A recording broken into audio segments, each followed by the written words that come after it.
नमस्कार, आप देख रहल बानी भोजपुरिया खबरें। बिहार झारखंड के ताज़ा खबर खातिर बनल रही रुआ लोगिन भोजपुरिया खबरें चैनल पर। अजय अब तक लाइक सब्सक्राइब नहीं कैले तो जल्दी से रुआ लाइक करी, सब्सक्राइब करी और शेयर करी।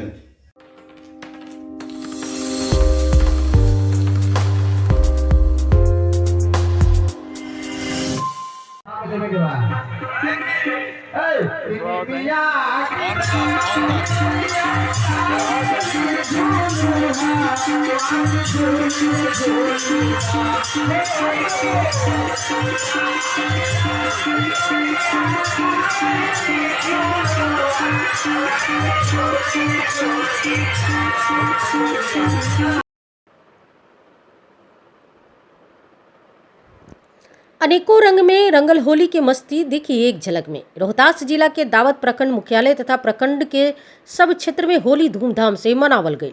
दावत गांव में युवकों के द्वारा जगह जगह होली मिलन कार्यक्रम के भइल आयोजन, जेकरा में शामिल भइले समाज सेवी, बुद्धिजीवी, जनप्रतिनिधि, पत्रकार बढ़ चढ़ के ले हिस्सा और होली के धुन पर थिरक नजर अले। नौजवानों के साथ साथ उम्र दराज के लोग भी होली के मस्ती में रंगल नजर अले। जगह जगह होली के पारंपरिक गीत ग्रामीणों के द्वारा गावत देखे मिलल, जहां पर होली के धूम में लोग मस्त रहले। देखिए एक झलक में पूरा होली की खबर।